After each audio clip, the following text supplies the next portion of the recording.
Hey, what's up, ladies and gentlemen? Blazing Ace Nelson back again, and I'm gonna give you a little statistic before I fly off the freaking handle here. In the mobile market, when it comes to like mobile gaming, there's a section of the population known as whale customers. Now, let me give you the definition for that. Whale customers are the very small percentage of mobile gaming customers that produce the greatest amount of income for a particular item. Now, let's say you just find a random game out there, something like Angry Birds or the now deceased Flappy Bird, all right?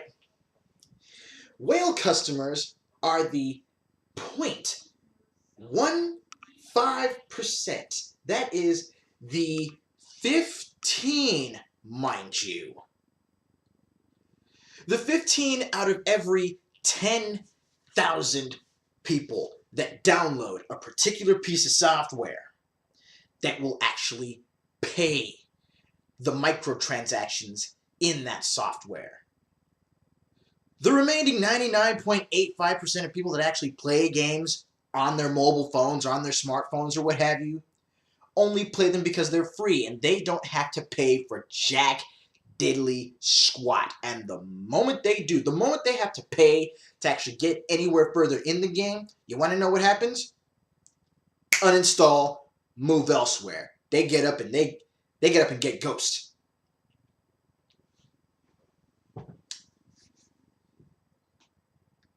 Think about those numbers for a moment.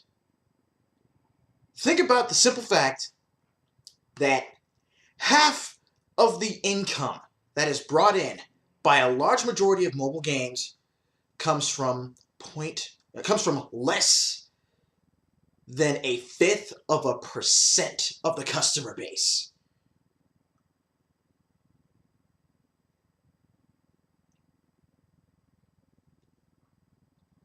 And now I have to resort to using this old caption again. You know the one. Ladies and gentlemen, the new target of this segment is one hedge fund jackass by the name of Seth Fisher. So yeah, guess what? You just joined Adam North in the "and then there's this asshole" files. Let's go. Yo, here we go. Yo, here we go.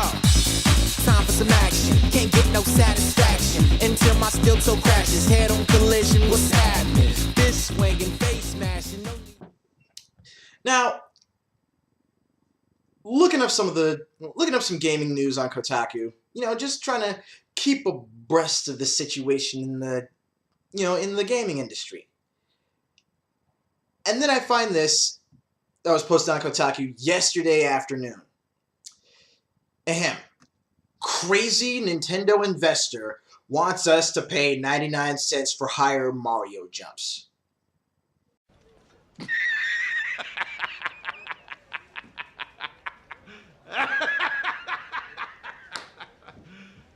You serious? No. You did not mishear me. I did not stutter. This jerk seriously wants to try and push Nintendo franchises onto the mobile market. That's another topic of discussion for later. But in doing so, he seriously wants to make them hamstring their franchises on mobile platforms just so that you could pay for a freaking power-up? Just so that you can pay to have Mario do something that Luigi is already spec'd out for. Have you taken leave of your senses, man?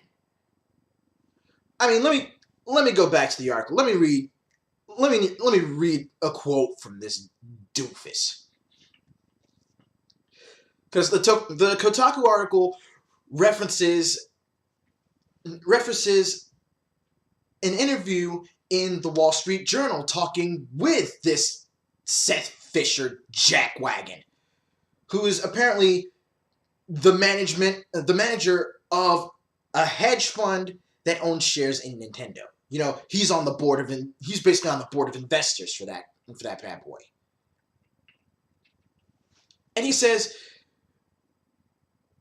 "We believe Nintendo can create very profitable games based on in-game revenue models with the right development team."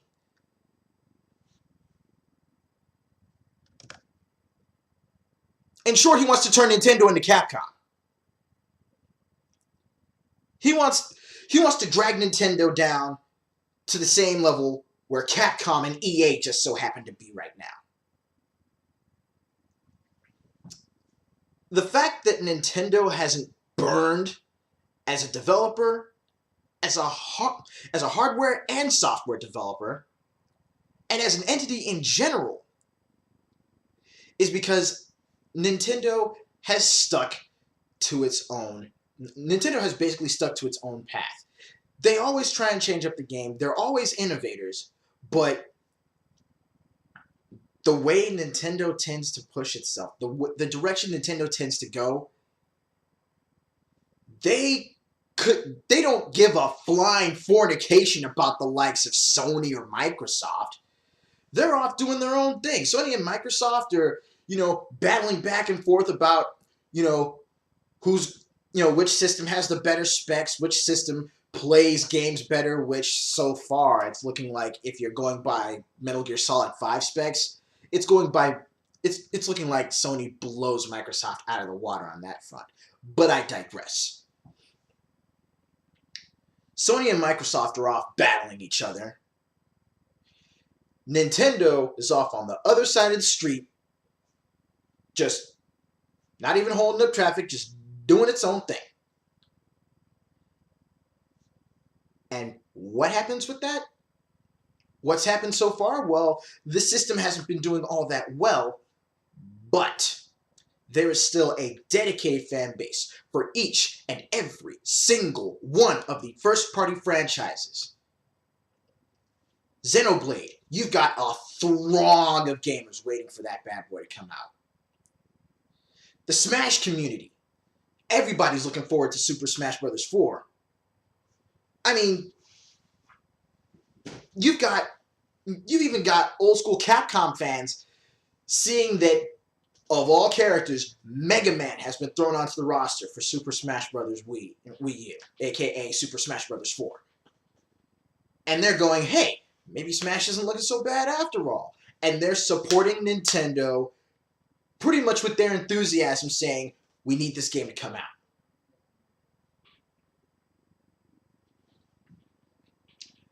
But unfortunately, considering the huge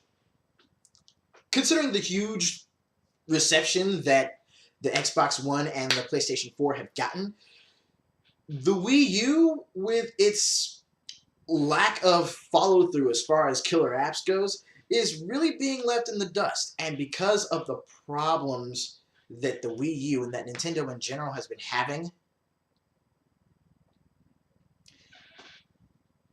that's what caused this whole meeting with their board of directors anyway. But from the look of it, Nintendo, let me check on this article really fast, just to make sure I got it right here. Here we go. How Nintendo plans on tackling its toughest year.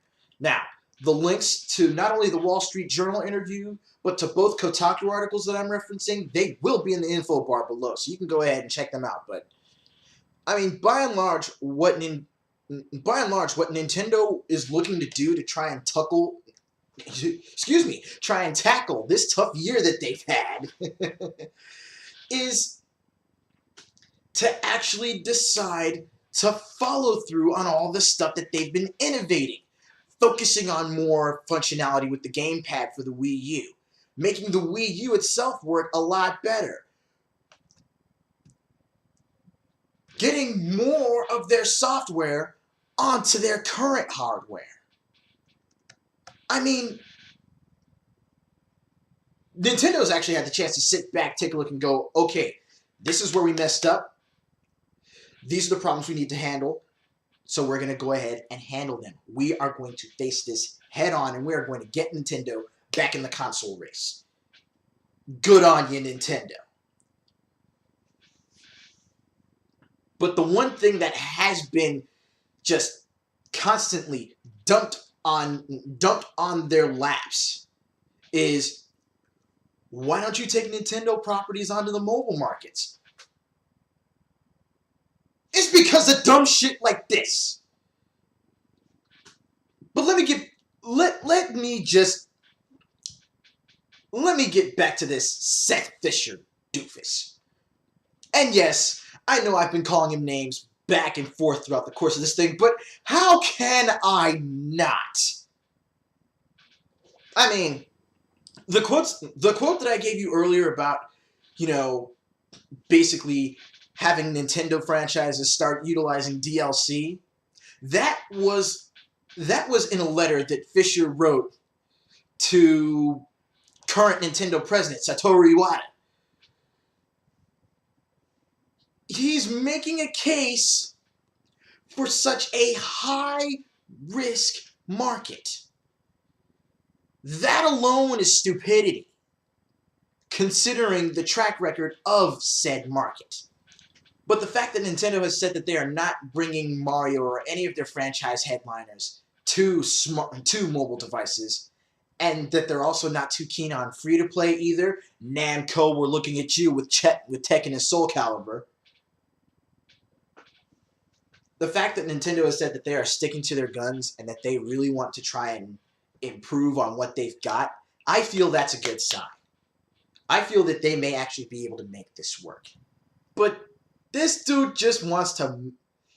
Seriously, from what this Seth Fisher dude has been saying, all he really wants to do is just make a buck. And yeah, that's hedge fund managers. That's what they do. They are in the business of making a buck. But how can you be so out of touch with the industry in which you have investments? I mean, if I was going to get into playing the stocks, if I was going to invest in anything on the stock market, I would do a little bit of research into the industry for the company which I'd want to invest in. That just makes sense. Common sense. Using a little bit of that gray matter before trying to jump into money markets is generally the best recipe you can follow for not only making more money, but getting a better product out to the consumers, which in turn, the consumers will want to spend more of their money on your product. It's an endless feedback loop. Good content leads to more profits. More profits leads to development of said content. And when the content gets to the consumer and they decide, hey, this is what we like, they, in turn, give you the money so you can go for the development, which will, in turn, produce that content. You see, I'm damn near talking in circles because I am trying not to lose my temper here. Nintendo, pretty much for every single console generation, and here we are in, what is this, the 8th console generation now? For every single console generation, Nintendo has always taken the slow and steady wins the race type of mentality. And the fact that they've lasted this long shows that in various ways it can pay off.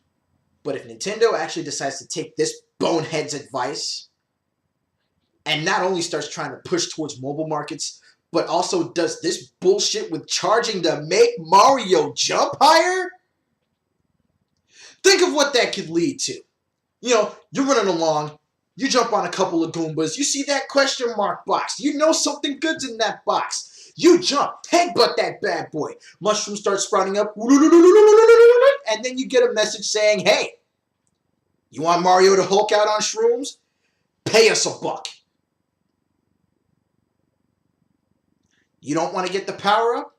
Then you're just going to have to keep running along, basically capable of getting one-shotted by Goombas or by Koopa Troopas. And every time you hit a box where you could get a potential power-up, or where you even stuck getting that first power-up, getting that mushroom, we're going to ask you time and time and time and time again. 99 cents, little man. Put that shit in my hand. Otherwise, you don't get no mushroom to save Mushroom Land. All I can really say is, thank you, Nintendo, for sticking to your guns. Thank you for that. It's because of that that, hell, I may actually be even further convinced to buy myself a Wii U coming, well, once I actually save up for it.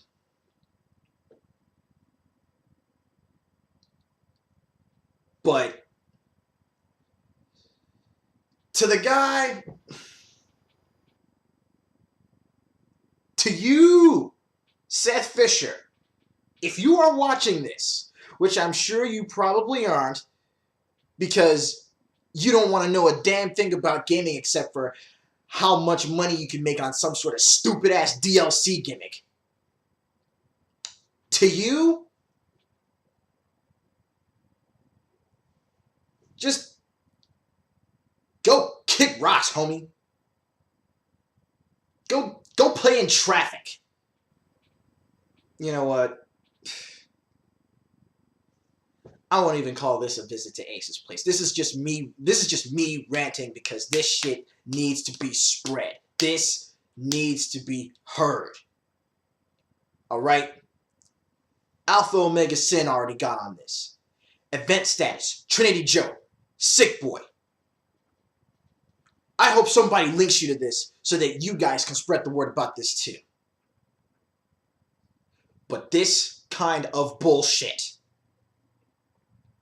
needs to stop. And the companies that subscribe to this particular train of thought, the companies that subscribe to the let's flood the market with half-finished games and then nickel and dime the crap out of your user base just to get a completely finished product, Double Fine, I'm looking at you too. The companies that try to fall for this shit just to make money need to burn. That stated, I'm done here. Y'all stay safe, work hard, play harder. It's Blazing Ace Nelson.